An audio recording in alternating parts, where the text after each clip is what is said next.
Hello, I am glad to be back this week. Last week was a bit crazy. I went to um, I went away to Geneva for a couple of days and came back and felt sick last weekend, but I'm back this weekend, and I hope you are all doing well. It's good to be here. I'm very happy because I managed to launch the Polyglot Conference Budapest site just yesterday, I think it was.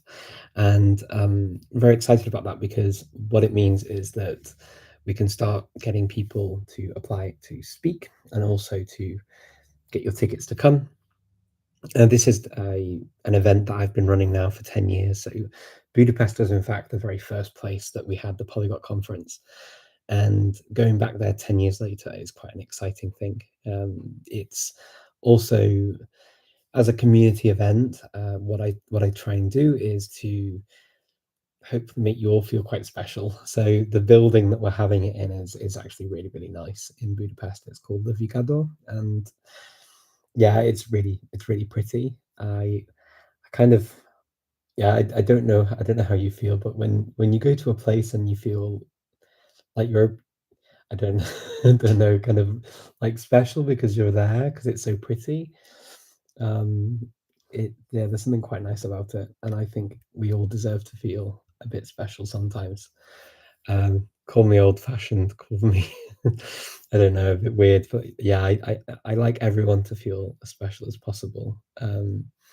At least, sometimes in life, I mean, I don't expect us all to be privileged and sort of have this crazy existence, but I'm not unrealistic. But I like everyone to have that feeling from time to time because I do think that everyone deserves a little something special. And so yeah, I really, really hope that a lot of you will come and that we'll get to break bread together, get to talk, and very approachable when it comes to these events. And I like to see as many people from as many different places and as many different backgrounds and many different communities that intersect with our wonderful language learning community as possible.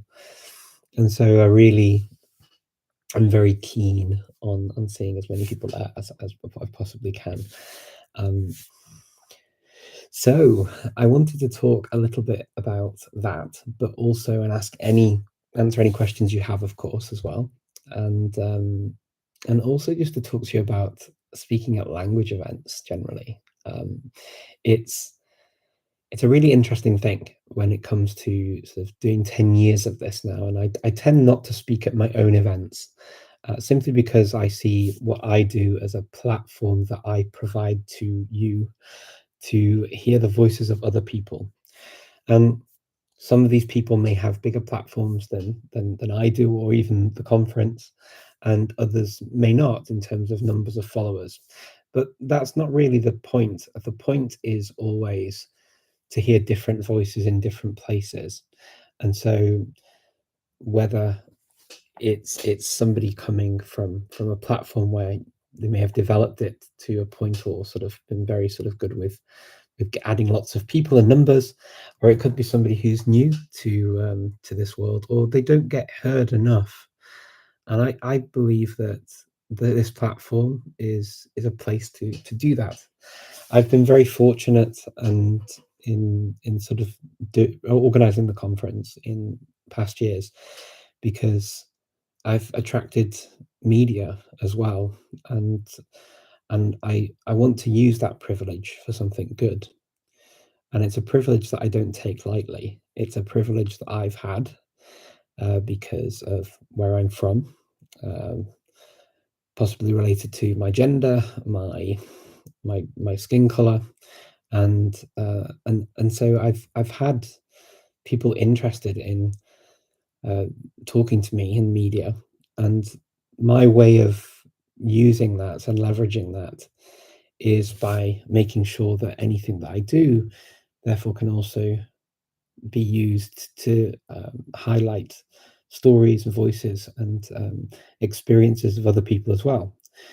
And that's one of the reasons why I've made lives talking about most recently women and language learning, but also I've spoken about other um, other groups within our society. Uh, Particularly for me, I'm obviously very, very keen on Indigenous, endangered, and vulnerable languages and the groups and communities. But I'm also keen on all sectors of our society. I think that it's really important to, first of all, for children and people, even older people, to see themselves represented on a stage and speaking about things that are important to them. And if we don't have that, and if we don't do that, whilst I feel extremely honoured when somebody can look at me, and even if our worlds don't intersect in some of the facets of our lives, they can still draw some sort of inspiration or to feel motivated. That makes me very, very happy. But I recognize quite clearly that that's not always going to be the case, and that when we go into a room, particularly for me as somebody who's white, as a man, I never normally have an issue with being represented in terms of there are always lots of white men speaking.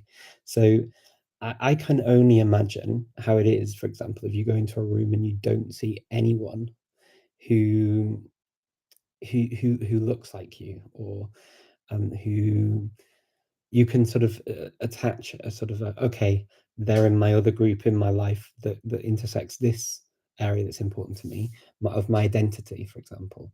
And so I really, really welcome anybody who feels that they would like to see themselves on stage. I would encourage you to take that step. It's not always an easy step, and I'm here as well. If you feel that you want to or you're not sure, feel free to reach out to me. I'm very, very happy to talk to you about it.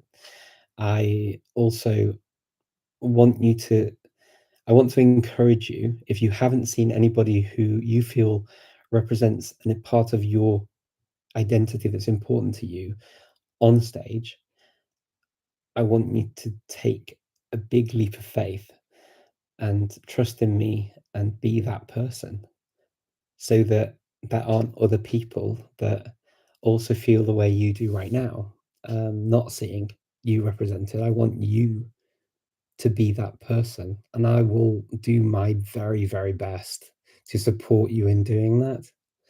And I will do my very, very best to make sure that you have a platform and that you get your voice out there. And I just want to say that I do say this, and I know that you know I know that there are possibly concerns and scary things about doing that, and I really, really, as I say, I'm very, very happy to talk to you. So please feel free to reach out, and please do submit an application to talk. I would like this to be as diverse as possible. It's going to be the 10th anniversary of the Polyglot Conference this year, and the conference, after 10 years, I've gone on a real journey with not just language learning, but learning about different languages, different cultures, different communities, and everything that's sort of language. Language crosses everything, right? So I've gone through so much of a journey myself over these last 10 years, particularly with things being online, because I'm connected to you in a way that I could not be connected to you before. I hear voices and I hear experiences, and I empathize and I can understand to degrees about what that experience must be and how it's different to my own and to people around me.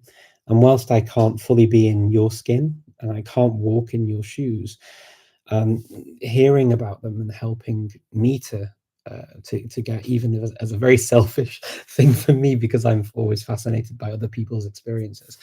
I don't think I'm alone in that desire to hear about other people, and I don't think I'm alone in that need to share more than just one narrative. There, there are many things that I've learned on this journey with languages that have shown me, for example, the history I learnt at school is taught differently in different countries.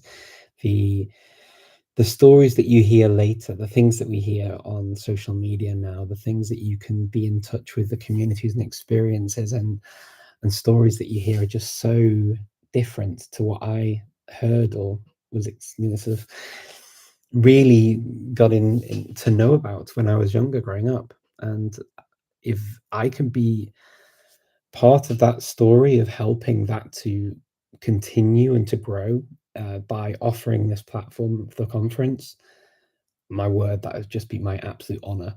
And as I've said before, the Polyglot Conference in-person event in Budapest, I appreciate that not all of us can make that for many, many reasons.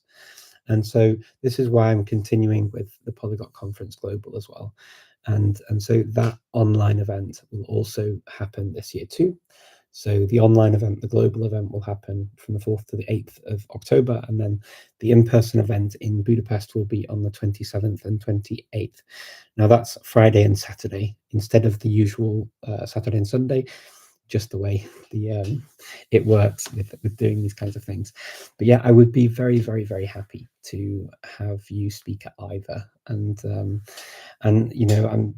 I'm always open to ideas. I've left this year. I've left the sort of the idea of the conference open as much as possible. In fact, celebrating 10 years of the conference, I think, is a really nice catch-all idea, because what that means is we can really enjoy the journey that we've been on and I'd say, awakening that we've been on.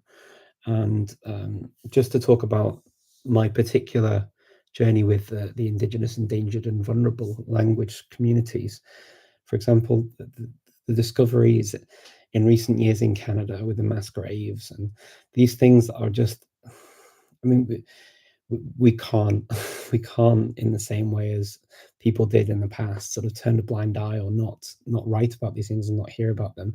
They're not always pleasant to listen to, some of these things, particularly if we've only heard one narrative, but they are important, because until we understand the full breadth of what goes on and what happens in the world, and I think as a human race, we should be able to deal with all of the sort of the lumps and bumps and or the pretty and the ugly and everything and anything in between that comes up with what we've experienced as a race. And so yeah, I really, really hope that saying this just reiterates my desire and my wish and my hope for us as a community and what we can do. And I think I'm never an on-off person. I'm never a yes, no. I'm never a sort of a this black white thing.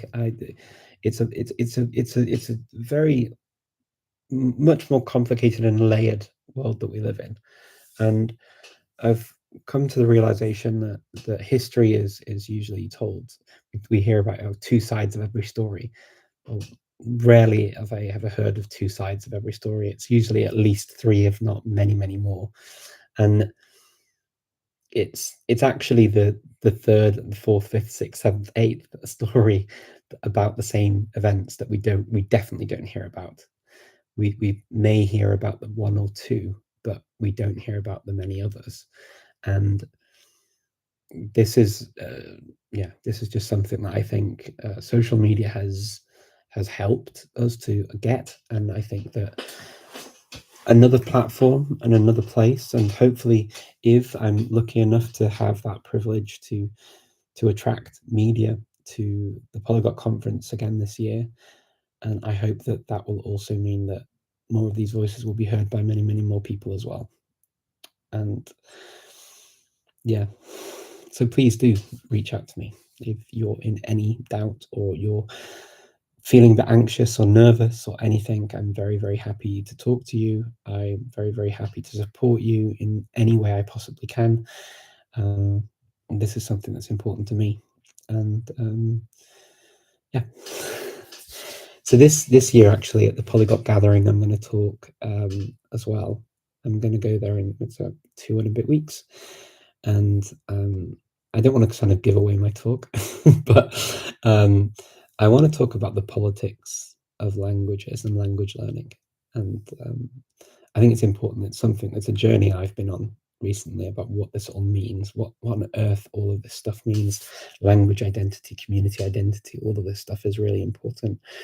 And recent sort of discussions around this topic as well, I found to be fascinating, and they've taken me on a real journey of where I sit with my views on this at the moment, where what I understand about it at the moment, and I'm also very open as well to this idea of very little's fixed.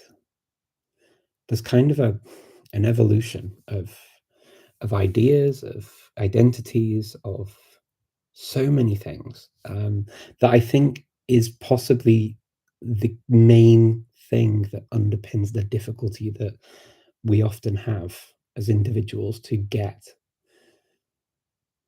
these changes and nuances and things that are probably very important for many of us to sort of to accept. The one thing we can't do is hold a wave on the sand, as it says in the famous song. How do you solve a problem like Maria? How do you keep a wave upon the sand? And life is a bit like that. It's a bit like a wave on the sand, that you enjoy the beauty of it whilst it's there, but it has to flow away again, and it changes to another wave. And with each iteration, it will leave a different mark on the sand as it goes in and out. And this for me is kind of a really good reflection of our lives and of who we are, of our communities, of our evolution, and our languages and our attachments to different groups, and how that comes and changes and how complex it can become. So yeah, that's kind of where I am at the moment. I'm being very philosophical, I know, but this is kind of what this is what goes on in my head a lot of the time. And yeah, it's so nice to join you and to be able to talk about the conference and to talk about these exciting things that are coming up. And I really hope that we can do some good things together. So I see that there are questions, and I'm going to answer the questions. I will just go back now. I'll start on Instagram, and then I'll go back to YouTube. I hope you don't mind. Hello, everyone, as well. Thank you for joining. I really appreciate it. Just the best, my motivator since 2018. Oh, wait, thank you very much, Vaxo. That's really sweet. Thank you. Let me see. Wow. Yeah, I want to say I appreciate all the hearts. Thank you so much for the likes and the hearts and stuff. It's really nice when I'm speaking and to kind of see that, because it gives me this immediate feeling that I'm saying something that at least makes sense to other people out there. Richard, how is your Georgian? My Georgian is terrible. I studied it. I think I remembered bad, actually. Still, Tsoli, is it? Tsoli is bad, isn't it? Yeah. Unfortunately, I studied it many years ago at university in Sweden, in Malmö, and it felt very. It was interesting, but it was very theoretical in terms of like the study of the grammar and how it worked, and some of the vocabulary and how that kind of evolved. And the obviously the easiest part was probably the actual writing system. People look at and go, oh, but it's probably the easiest part. But I really enjoyed studying it because I was fascinated by the script. I thought that the alphabet was absolutely beautiful. Still do. But unfortunately, yeah, I'm not really very good at it, unfortunately. I can still say some words, but that's about as far as it goes. I just joined What's the Live about? Oh, it's about the conference and my visions and stuff. Hopefully you caught on to that. Let's see. Oh, thank you for following me. I see some new follows. Well, thank you. That's very kind. Let me see. Hello. Okay, I'm going to just check, see if I've got any more questions here on Instagram, and then I'm going to move over to YouTube. Hi there. Which was your main mistakes when you started to speak Spanish?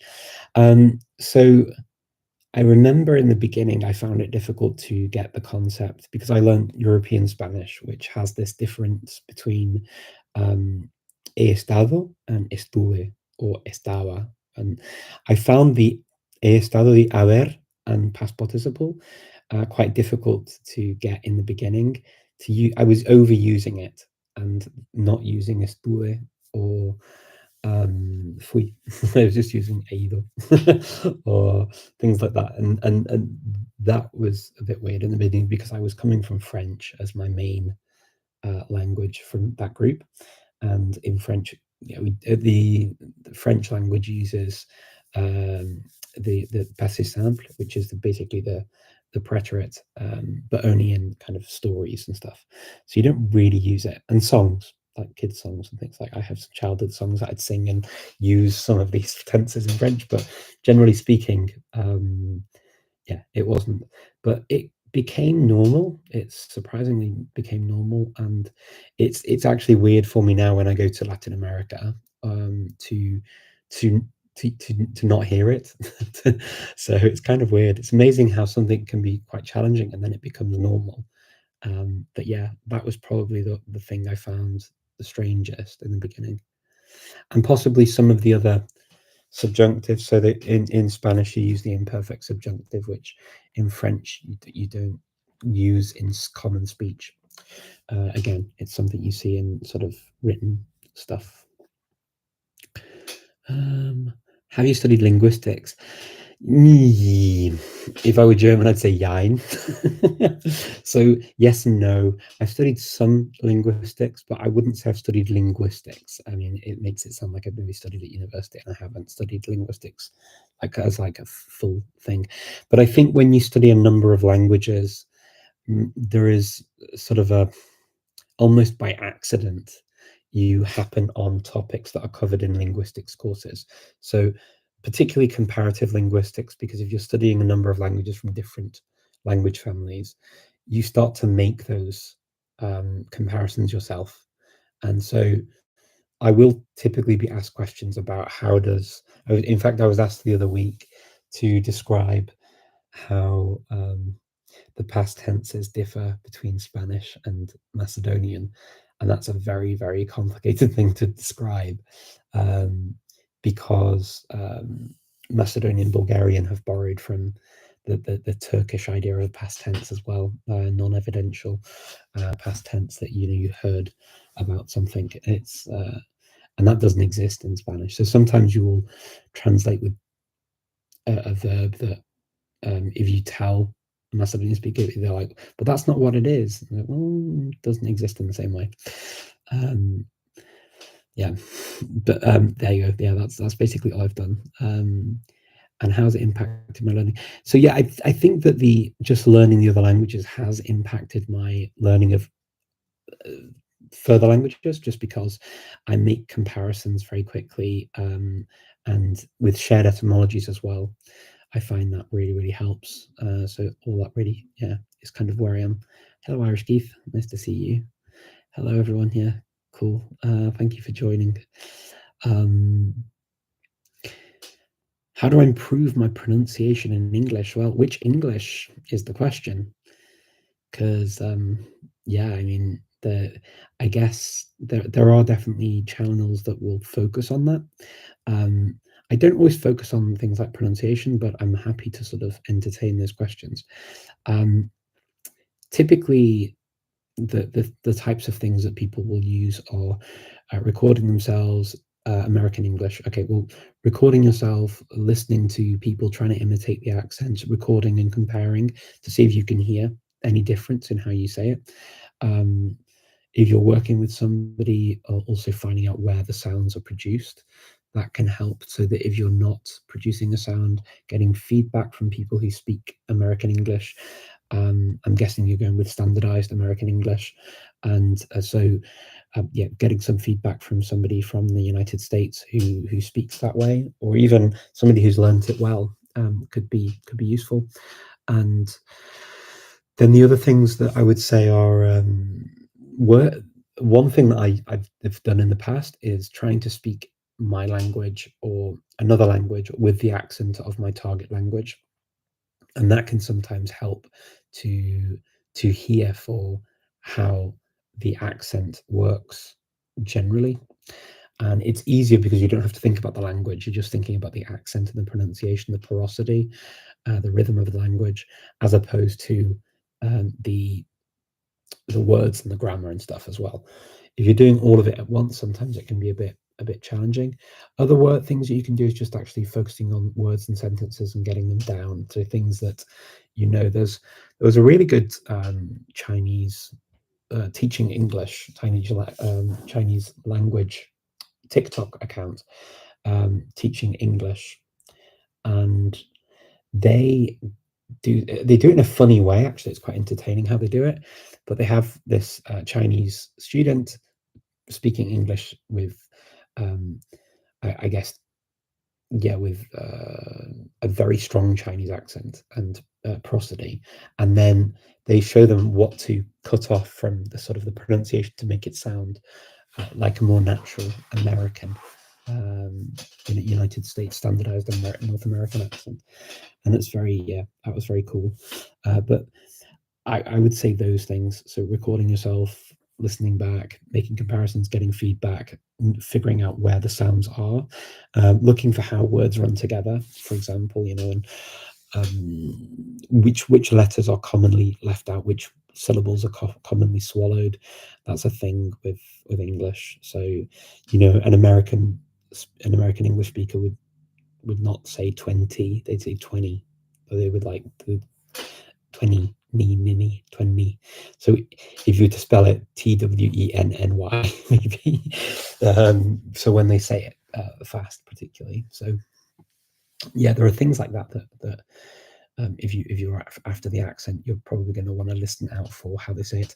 Some things that Luca Lampariello would say were, if you have a text and then you have the spoken version of it, is actually making notes, annotating the text with what are they pronouncing, what are they not pronouncing, where's where is the sentence, the pitch going up, where's it going down, where's the stress on the word. All of these things kind of in context will help, because you can learn a word, for example, and then when you hear it in a sentence, it's going to be different. So, for example, I'll give you an example from my original dialect of Scouse. So, for example, you can say give, which is give, same, sounds very similar, right?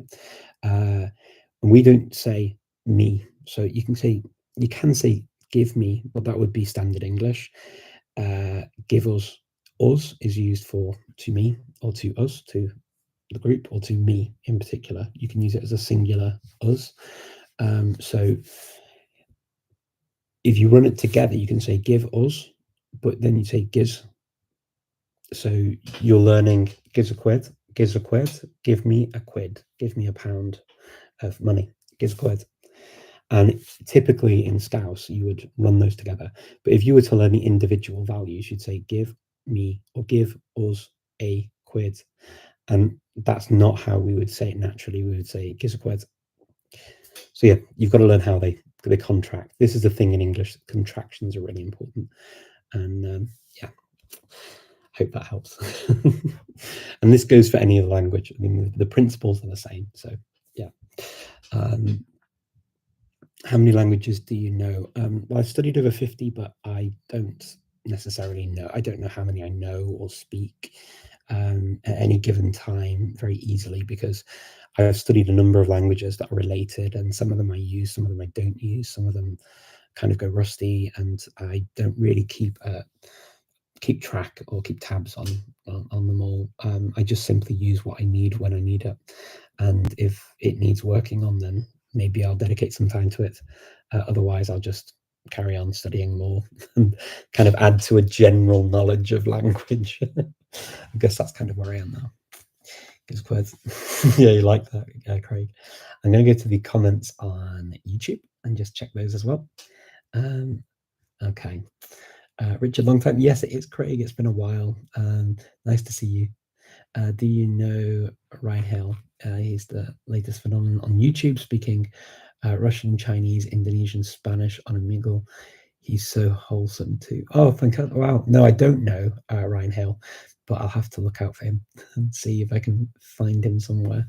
But thank you for the suggestion. Yeah, if you feel free to sort of tag me somewhere, and I can, if I don't find him. I've got a question. After you're a polyglot for a long time and fluent in many foreign languages, when you dream at night, do you have dreams in random languages, or do you get them confused sometimes? So it's a good question, Neo. When it comes to dreams, my dreams tend to be in the languages of the people or the situation I'm in. So if I am dreaming about being back in another country I lived in before, or with friends that speak a certain language, then typically it would be in those languages, or it'd be a mixture of languages of my dreams. Sometimes, as dreams often do, chop and change and swap from one place to another with different people, and then really random people in the wrong places is very typical for dreams. So it will be a mix. I would probably say that most of my dreams would be predominantly in Macedonian, because that's my main home language. But yeah, and so I use it a lot. So I tend to speak it a lot. Otherwise, I mean, obviously English as well. You know, but yeah, that would kind of be the norm, I guess, for me. But yeah, I do have them in sort of mixed languages. What's your first language? My first standardized language is English, and yeah. What's the name of my Discord group? I do have a Speaking Fluently Discord group, but I'm very, very bad at using it. I should really get better at it. Let me see. Hello, bro. Nice to see you, bro. That's so Gen Z. I love it. I'm talking from Brazil. Nice to see you. And I'd like to know how you keep all the information from the process of learning languages in your head. I don't, Paolo. So a lot of things I forget, and a lot of things I have to re-remember and relearn. This is a very common, normal thing for every human being. We're not machines, we're not computers. We'll have really random things that we remember, and really things that we expect to retain we don't for some reason, and we tend to retain what we use and what we've got. You know, I guess as it becomes important, I think that's the thing, right? So there's a kind of a natural, they talk about brain pruning, like neuron pruning and stuff. The terminology is possibly a little bit off, but there's kind of a pruning system that happens in the brain. So things that your brain doesn't use, it will prune back.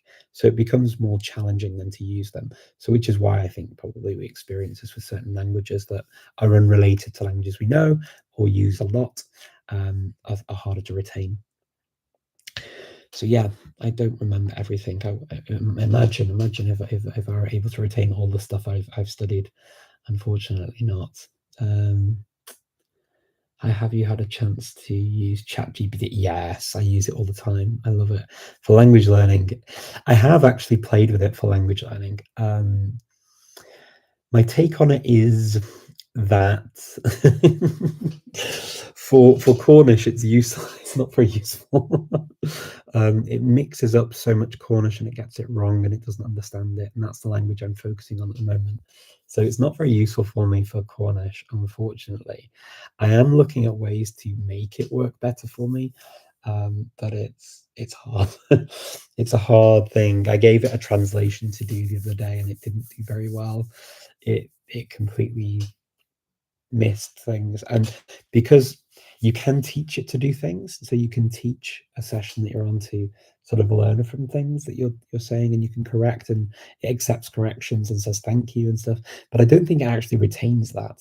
I think it just kind of, it refreshes after every time. So I don't know how good that will get for that. I think it will take many iterations of it. But yeah, it can be useful. I mean, particularly for languages that are very common online. I think it's got quite a large corpus of data to come from that, and that data can be used to answer many questions. So you could, for example, ask it to create a summary of certain things that you want to look at, maybe a news article. You could ask it maybe to simplify language. You could ask it to, you could possibly even ask it to highlight words that you wouldn't expect to know at A1, A2, B1, B2. You can certainly ask it to create stories, for example, and with the goal of teaching you a certain word or phrase or whatever. That's all possible. So yeah, it's quite useful. I think it's a very powerful tool. Здравейте, Richard. Please solve one question. Do you only know Bulgarians nod when they shake their heads in the opposite way? We do to say yes and no. It's a kind of, it's not really the same as a kind of a definite like nod. And it's more of a, yeah, like this kind of da, da. It's that kind of a shaking of the head for the da in Bulgaria. It's not a real kind of like this in the same way. So yes, it's a kind of an oversimplification, I think.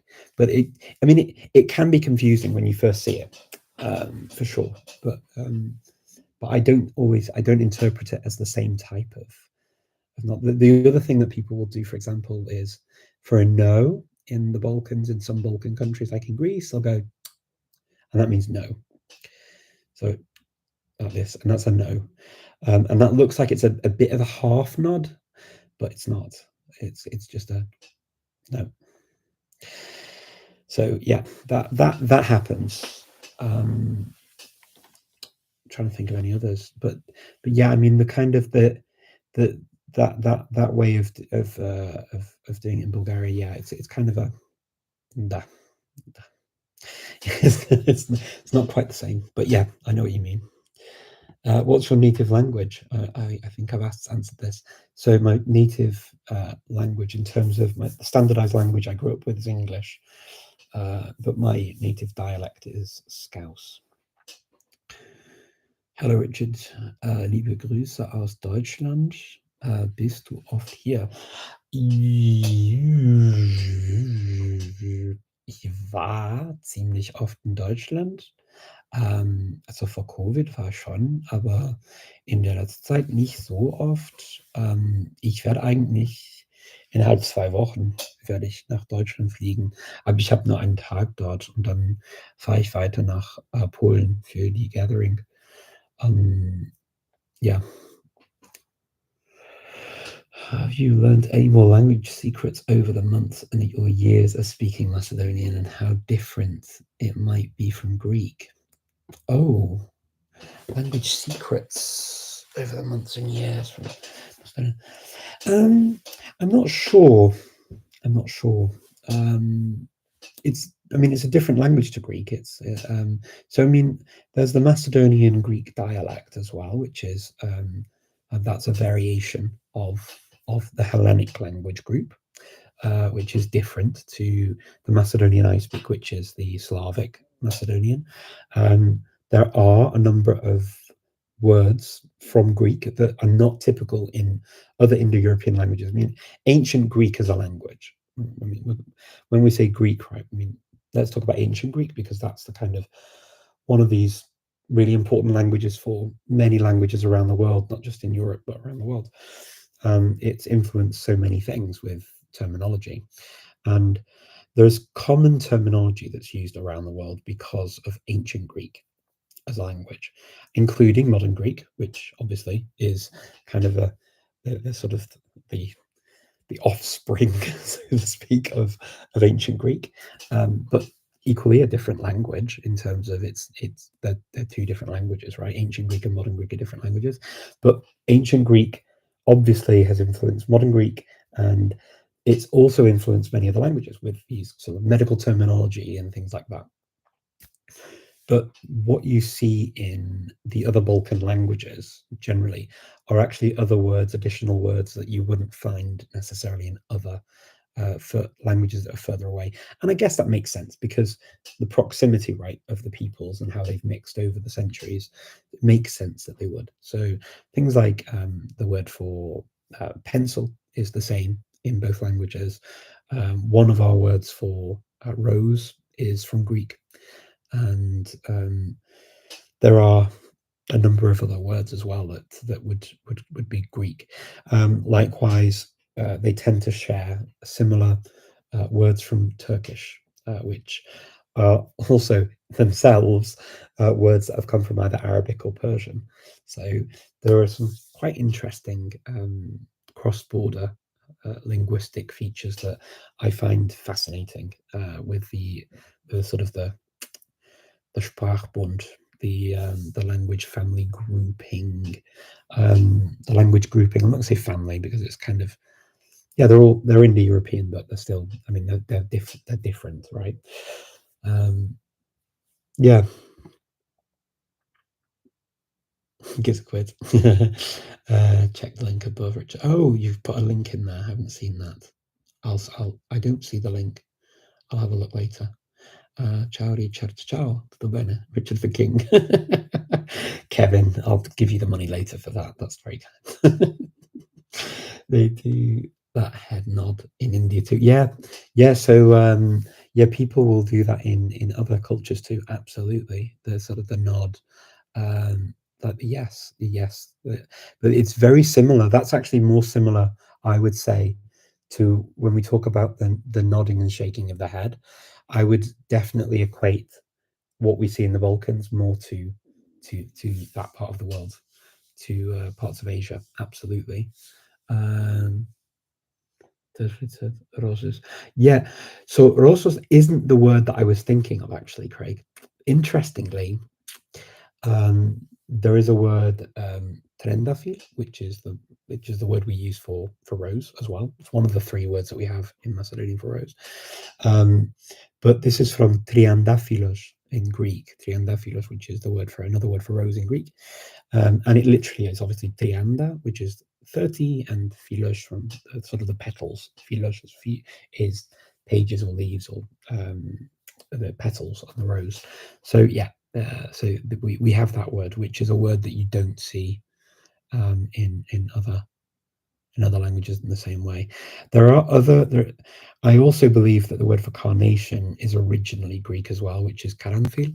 And karanfil actually is a weird word because it's gone through many iterations.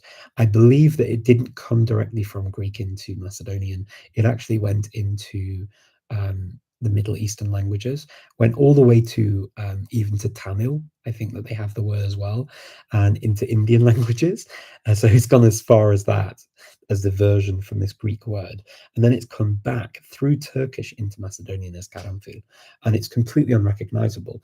The only reason I kind of twig that it might be is because of the fil ending, like with trendafil and karanfil is the same with carnation, and it has an equivalent in Romanian, but I think that the Romanian has actually entered either directly from Greek or ancient Greek, or in a different way because it has a different form.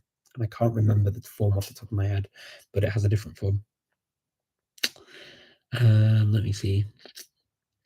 Do I speak Azeri, Azerbaijani? I understand it fairly well because I speak Turkish. I've studied a little bit, but I don't speak it actively. Apart from sort of, I know some of the typical things that are different, but that's it. Let me see. Habla. What's this? Okay, let me see. Habla portugués. Pues estás hablando en español, pero en portugués. ¿Por qué? Português de Brasil, sim? Também posso. Se você quiser, você pode escrever alguma coisa em português também. Não faça mal. Tá bom. Okay. What was the most difficult language for you to learn and the easiest? So the most difficult for me so far that I've studied was probably Georgian. I'm not going to say Georgian is the hardest language because I think that there are probably going to be harder languages for me to learn. But I found Georgian verb forms particularly challenging to learn. And yeah, I never got to use it, unfortunately, as well. So it was very difficult to kind of get the repetition I needed to internalize the language. The easiest, So to start saying things and speaking, I mean, Esperanto is probably, obviously it's made that way. So Esperanto possibly to like start communicating. But otherwise it's been languages that are related to languages I'd already studied a lot of. So studying, for example, Portuguese after studying Spanish and French and stuff was easier than, say, for example, it would have been if I'd just done it on its own. Same goes for Norwegian or Slovak. When I studied Slovak many years ago, I don't speak that anymore. But like Polish as well. Polish, even though I don't speak it amazingly well, I definitely don't need to use English when I'm in Poland. I can communicate in Polish, and that was a lot easier because I'd studied Czech before. So it helps if you study a similar language. It helps. But yeah, I mean, I don't know if any language is actually really easy. I think that every language has got its little weird stuff that it's hard to learn and get really good at. But yeah, that would be my kind of experience so far. Habla. Sí, hablo bastante. Interesting, makes sense. Thank you. Garwafa, carnation in Romanian. Was that the one, Tiffany? Wasn't there another one as well? Or am I going completely crazy? I thought there was another word. Garwafa. Maybe it was that word. I knew it was quite different, but then when I looked at it, it was from ancient Greek as well, but it just looked very different. Do you study Turkish pitch accents? I don't. So I just use Turkish. Turkish is a community language for me. I use it in the community to communicate things. So I don't. Once I'd studied it to the point that I could speak and communicate, then I kind of just used it. So I haven't really gone further into it, but I'd love to at some point. El griego hablado en distinto de lo que se habla en Chipre. Sí, hay una diferencia bastante grande, sí. Sí. Pero entre ellos, por ejemplo, yo creo que sí que resulta bastante difícil para ellos entender todo lo que están diciendo ahí, en Chipre, por ejemplo. El griego que hablo yo es de Grecia. Can you speak Turkish? Yes. Evet, Türkçe konuşurum. Evet. So my mother tongue, I think I've answered this, but maybe you didn't hear, is English is the short answer. But yes, standardized English, and is the kind of the main standardized language I spoke growing up.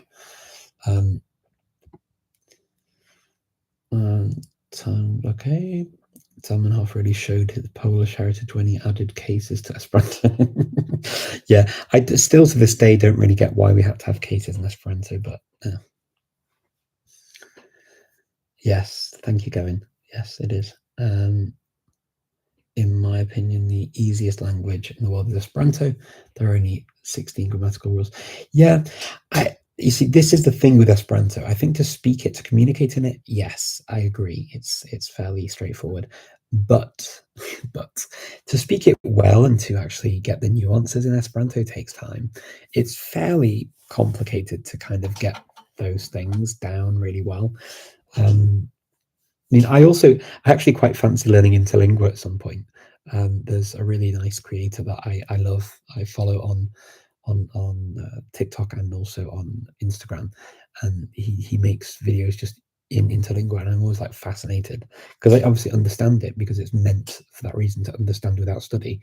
If you speak certain languages, namely the Romance languages and potentially English to a degree, but yeah.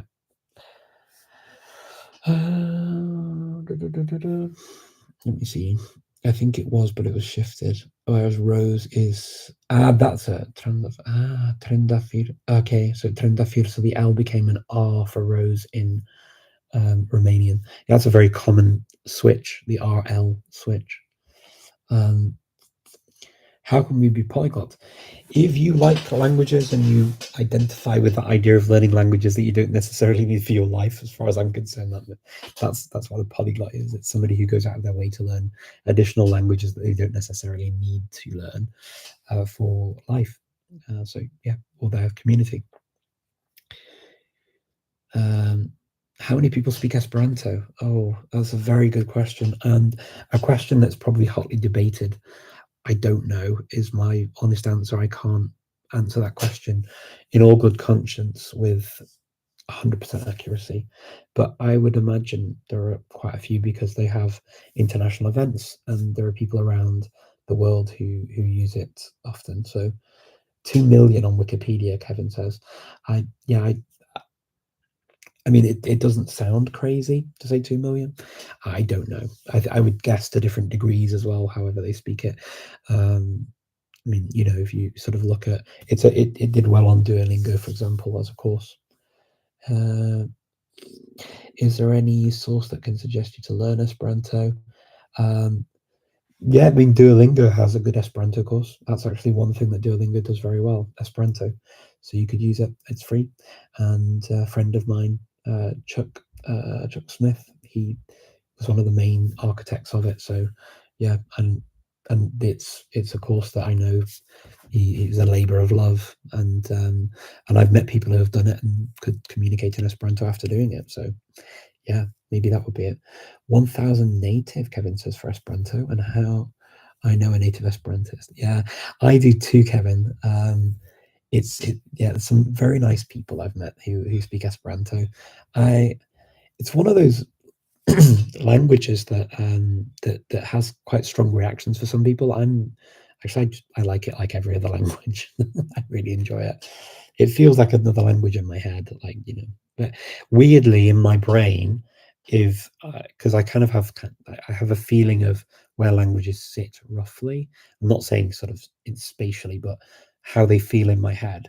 And Esperanto sits with my Romance languages in my brain. Um, Controversial, possibly to see that, but say that, but you know, it does. Yeah, how do you speak another foreign language? Okay, English first. Como você está, meu querido? Tá bom, obrigado. Com você? Wow, I hope you're doing lots of languages. Very cool. Já veio no Brasil. Tá bom. Tá bom. Como vai? Tudo bem no Brasil? What do you think about Powell Johnson's language learning method? I don't know it. Please do let me know more about it. I have no idea about it. Do you know the history of all your languages? Which language history do you know? What language histories don't you know? I'm always learning more and more about language history and how languages interact and interrelate. I can't really quantify that with a sort of an answer that I'd feel satisfied with. But I've delved into language history, and yeah, I guess I see a lot of connections with my three main language groups that I've focused on over my life so far have been Romance, Germanic, and Slavic, and so those language families I see a lot of that sort of language relations between the different languages within the families, and then also the borders, the neighbors as well. But I mean, it's very difficult to quantify. Thanks for your advice. You're very welcome. You're very welcome. Let me see if I have any more questions on here. He is currently holding the Guinness World Record for the most spoken languages fluently, 42. I've never heard of that. I thought that Guinness got rid of that category because it was really difficult to properly judge it. But the first time I've heard of it, 42 fluently is pretty impressive. Depending on what we mean by fluently, but still impressive anyway. 42 is a large number of languages. Let's see. Do you think for native English speakers, certain sounds like glottal stops, like the first syllable of merci, go relatively unvoiced when non-natives speak it? Yeah, there can be issues in sort of sound, sort of sound pollution, I guess, from one language to another, that we maybe use sounds that are just so ingrained. Um, it can happen. It's something that can be trained. It's something that you can work with people on if you want to. My view on this is that if you have pronunciation sufficient for clear communication, then as far as I'm concerned, the job is done. I don't need to hear whatever a perfect accent is. I don't really follow that sort of way of looking at language. I think that clarity of communication is the important thing, because language, above all else, is a vehicle to communicate what's going on in our heads and what's important to us. Language isn't really, that's for me, that's what language is. Language is just that. It's a vehicle of communication. It's a vehicle of expression as well, obviously, expression, communication, identity. But the communication is kind of, it incorporates that, all of those things. And so if you have clarity of communication, then I think that's more important than having an accent that sounds whatever perfect or native even means in terms of an accent. I mean, we'll always give ourselves away at some point with some things we say, and because we're from different places. And I mean, this is one of the reasons why I want to talk about this as well in Poland next month, because I think I've come to a kind of an epiphany when it comes to this. In my own mind, I may be onto something that's complete nonsense for most people, but I'm prepared to make a fool of myself in the process of explaining the ideas that are floating around in my brain, and hopefully somebody will listen to me and say, "Yeah, that makes sense." And if they don't, I just stand there like scratching my head and looking for another way to understand this world that we're in. You need to speak a native 3 hours fluently, and then just okay. He needs to speak with a native in the language for 3 hours fluently, and just those languages counted. Okay, fair enough. That's it's a fair amount of time, 3 hours. Yeah, it's a lot of hours for 42 languages. Wow, that's a lot. That's like weeks and weeks and weeks of testing. Wow, that's impressive. Yeah, never heard of it before. Thank you for letting me know. Always good to kind of to hear new things about different people that I don't know about. I'm forever learning. Thank you.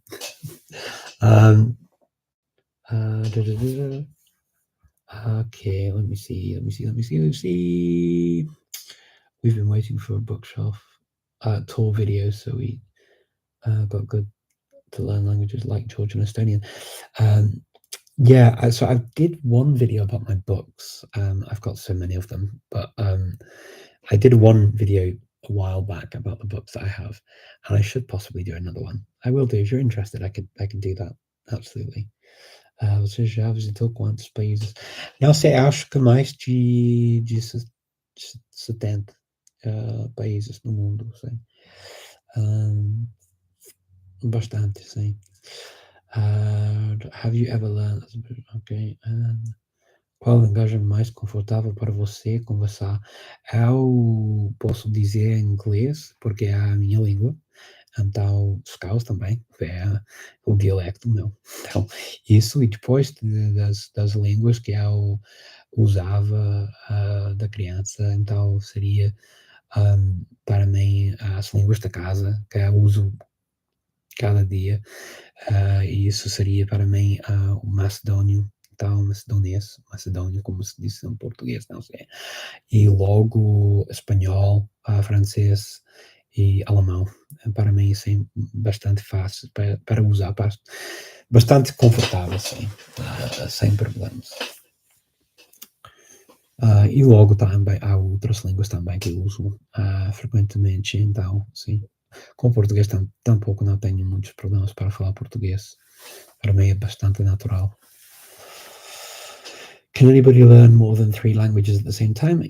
Yeah, you can. You just cut your time and your attention, because so you're basically going to add to the amount of time you spend studying them in terms of length of years, right? Because you still need to do the same types of things. It's just that you're dividing your time each day to study them. Because I never say something of comment section, but I am the lady who always sees the live stream. Nice to see you. That's so funny. Thank you, Kevin French. How do the different language families you know compare in terms of how similar the languages within each family are? Oh, that's a good question. So there's definitely when it comes to the grammar of languages and how they're put together, and how the sort of there's the commonalities within the language families become quite evident and stark, the difference between them. So obviously in Latin languages, the verb forms are really quite strong in terms of the sort of the tenses that you'd use and things like that. Whereas with German or the Germanic languages, this idea of strong verbs becomes for me very, very powerful. And then also in some of the way the Germanic languages work with the sort of the sort of phrasal verb type structures or particle verbs, or however you want to describe them, and then word order and how it affects that. That's also quite interesting.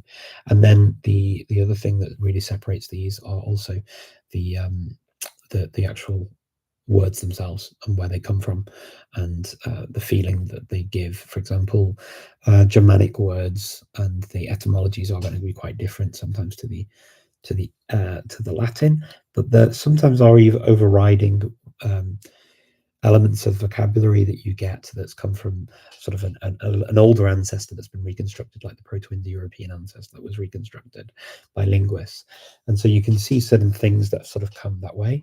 And the same goes for the Slavic group. So the Slavic group, the typical thing for Slavic languages is the idea of aspect, verbal aspect, which is comparable to what you see in Greek as well.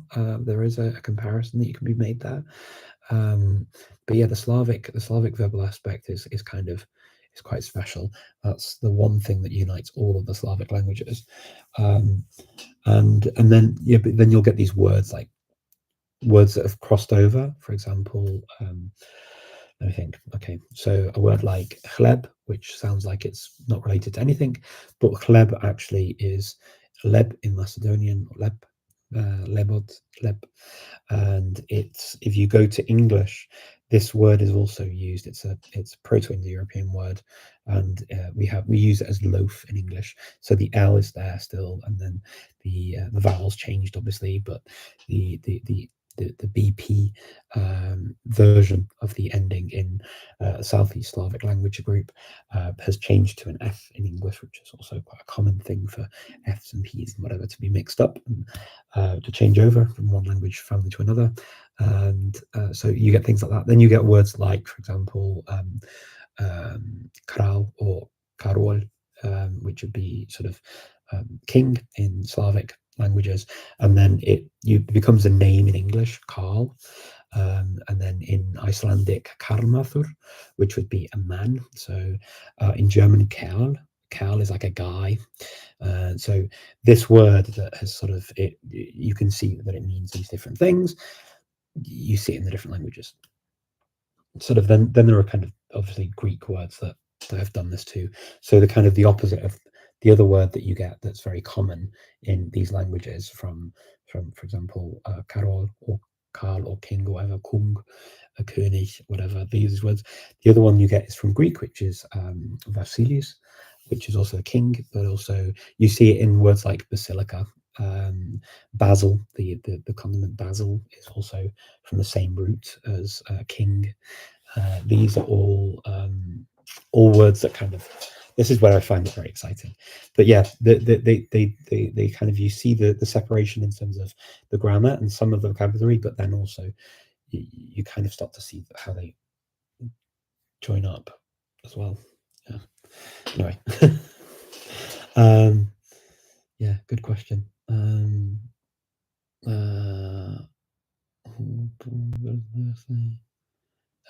Okay, is it bad to learn 3 languages at once? Not necessarily bad, but I always say to people, if you want to learn multiple languages at the same time, it can work. There's no reason why it can't work. I studied multiple languages at one time, particularly when I was free to like just do that. But it obviously takes up time. And so you can get disappointed with the progress if you're not feeling the progress quickly, or you mix them up or whatever. There can be a number of issues that you face with it. So I kind of want people to be aware of those things that can happen, but not necessarily bad. No. You can check this language. Let's see. Hey Richard, many thanks for the awesome live. How did you find Romanian? There's so many exceptions if I compare with other Italian and Spanish. I'm curious about a non-native perspective. So I studied Romanian a bit, but not a lot. I actually just had to speak it when I was in Moldova. So it's not a language I've gone very, very deeply into, but I did learn to communicate in Romanian, and it was because I was living in a Romanian speaking area, and people spoke it. So I find that I can follow a lot of stuff in Romanian still, but because I never get to use it anymore, it's hard to reproduce it.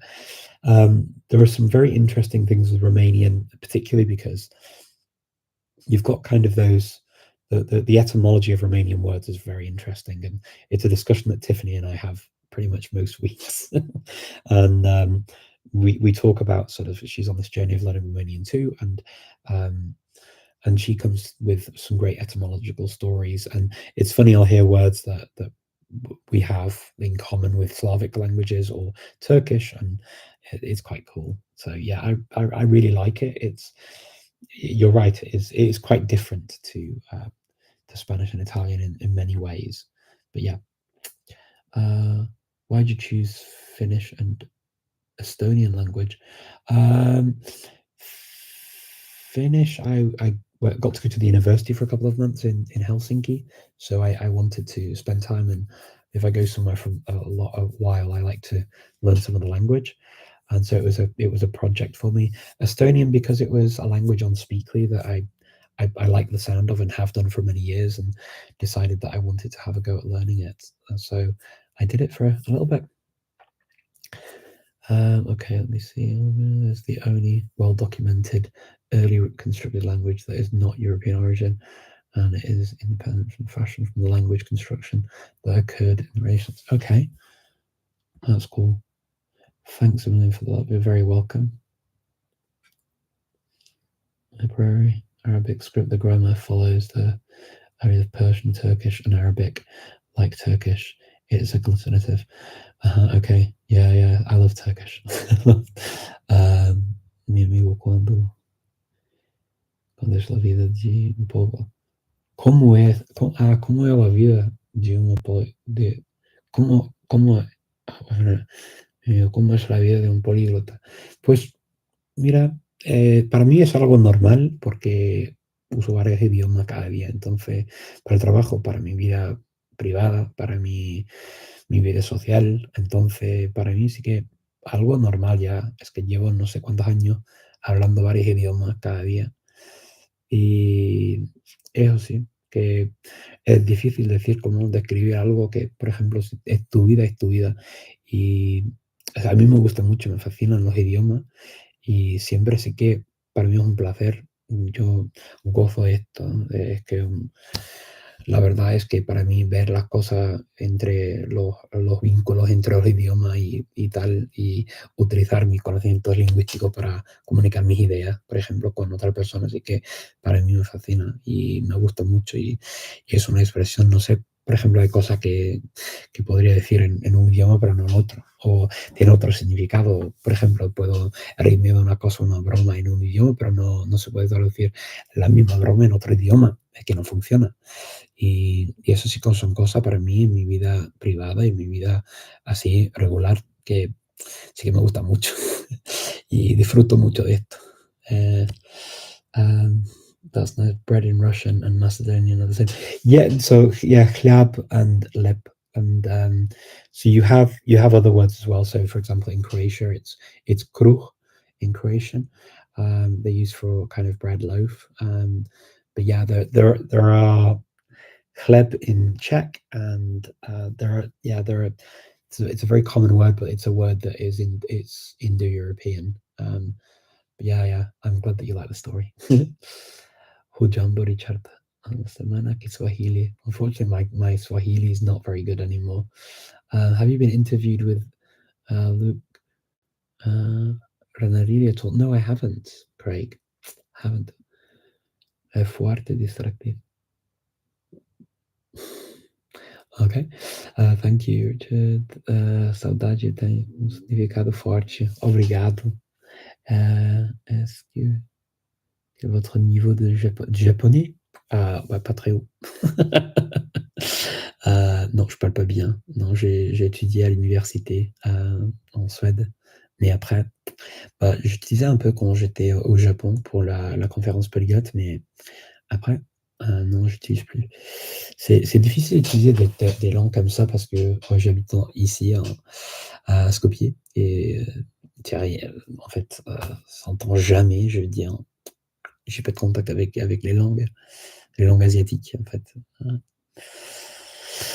Okay, I'm going to try and go through the last few comments that I see now on Instagram, and then I'll have to disappear because it's getting late and I have a few things I have to finish this evening before I go to bed. Let me see.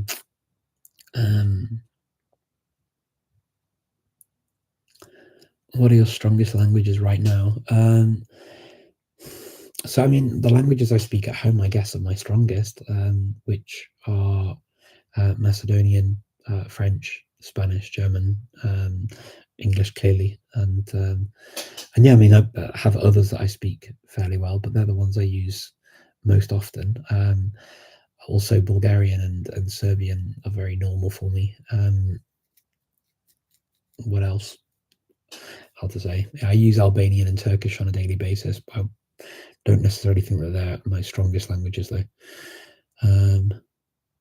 So basically, is choosing the most common words and creates kind of a bracket that creates simple sentences, and from that,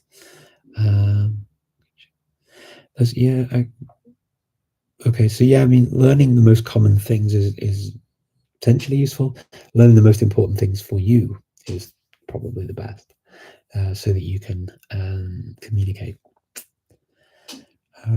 Because the things that you want to say, the most important things to you, are the most important things to learn at the beginning, for sure. Yeah. Okay.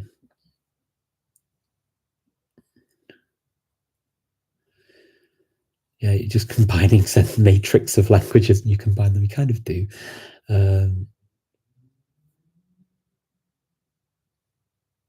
You reposted those sentences until it becomes my. You kind of do. There is kind of there are patterns that you start to see in languages. I think this is one of the things. Did you notice any physical changes in your perception of certain physical sensations after learning a certain language, i.e., more awareness, certain parts of the mouth, tongue, throat, nasal cavity? Absolutely, for sure. Definitely, when I learned German, I felt a shift in my brain with the German sentence structure. For example, putting the verb at the end. There was a kind of almost a moment. I don't remember which day it was, but I remember a time when it just became, oh, it clicked, and that was it. And my brain felt like it shifted.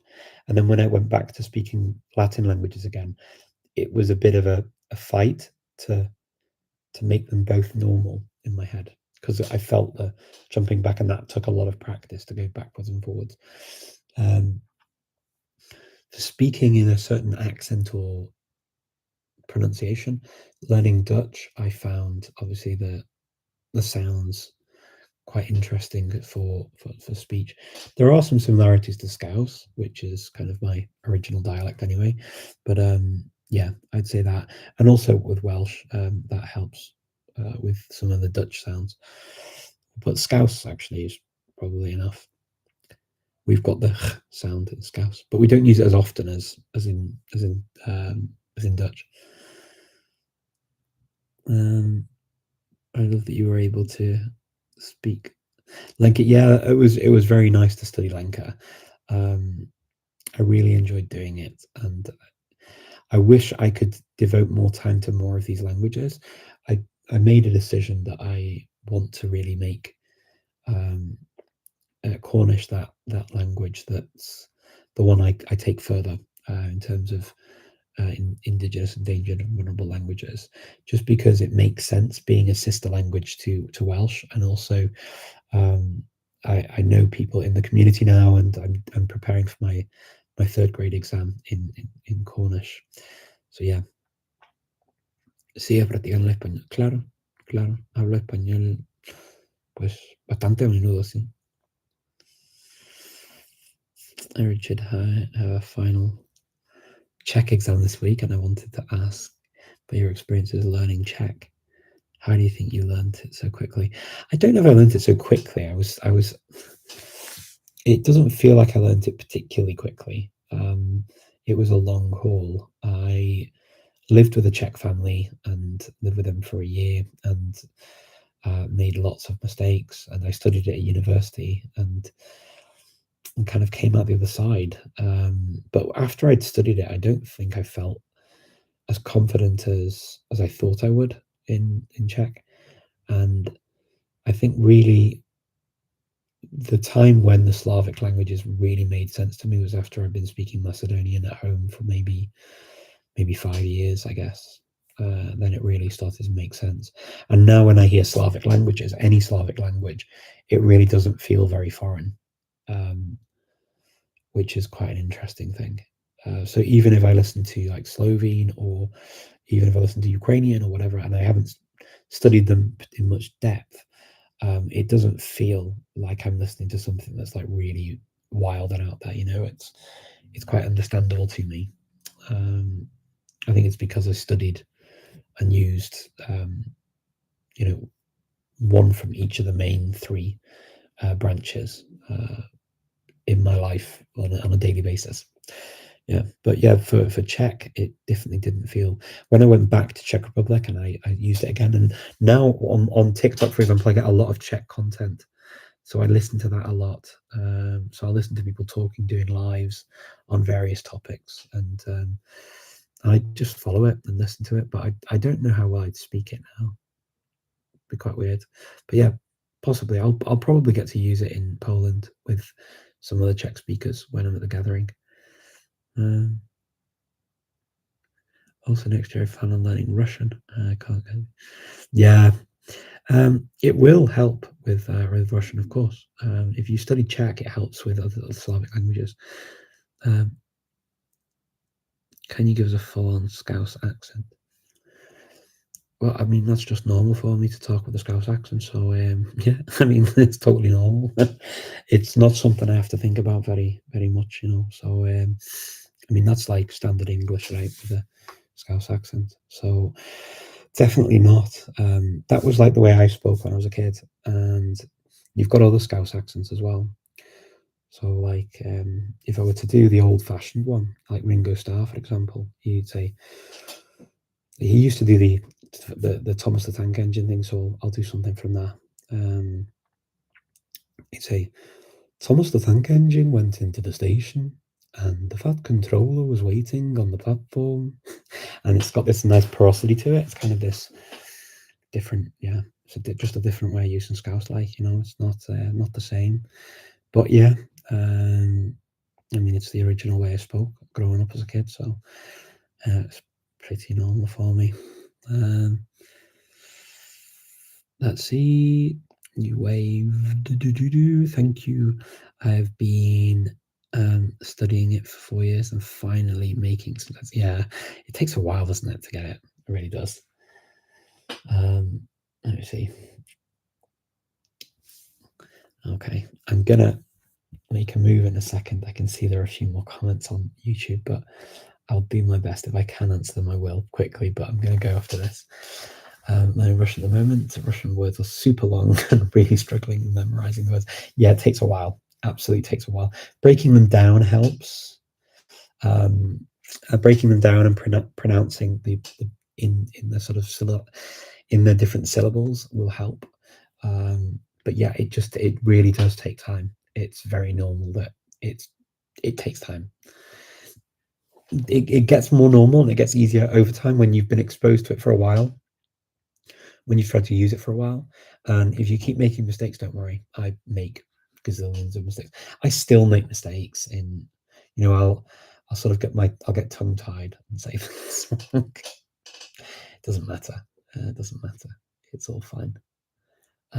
What are some tips you can give to parents wanting to give the opportunity to children to speak multiple languages? Oh, it's a very long answer for that question. I did do one about, I did a live a while back about raising children, and you're very welcome to listen to that. That'll be a lot better than I can do justice to an answer here in like the last few minutes. But yeah, I'm very happy to talk more about that. If you find that video and you want to ask me more questions on the basis of it, feel free. But in French and English. So let's see. I don't know French or German. Okay, well, if you don't know French or German, then it's not going to help you with that. But still, you'll get it. It takes just takes time. It just takes time. You'll get there. Is it accurate to say that Indonesian is the easiest Asian language to learn for an English speaker?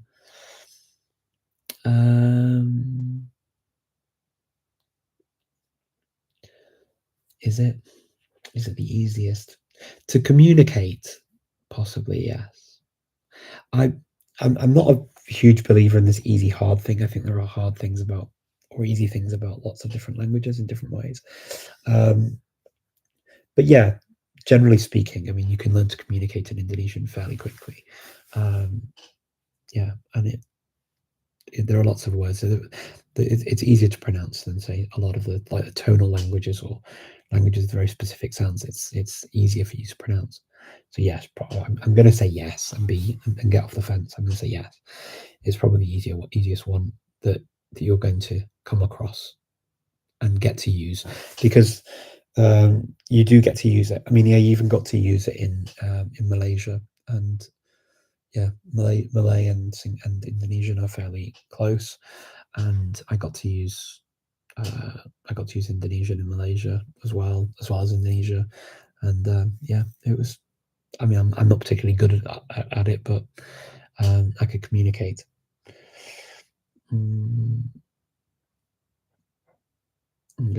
Yeah.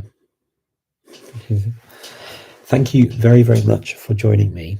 And as I said at the beginning, I hope to see you at the Polyglot Conference, whether it's at the global, online, or whether it's at the in-person event in Budapest in October. You can go to polyglotconference.com and check out the application on the speakers page for speakers, and also you can get your ticket as well for the Budapest event through the Eventbrite link, which is on the register now on the Budapest site. So yeah, I look forward to seeing you all again very soon. Thank you so much for joining me. Take care and enjoy the rest of your weekend and the rest of your week to come as well. See you soon. Bye bye.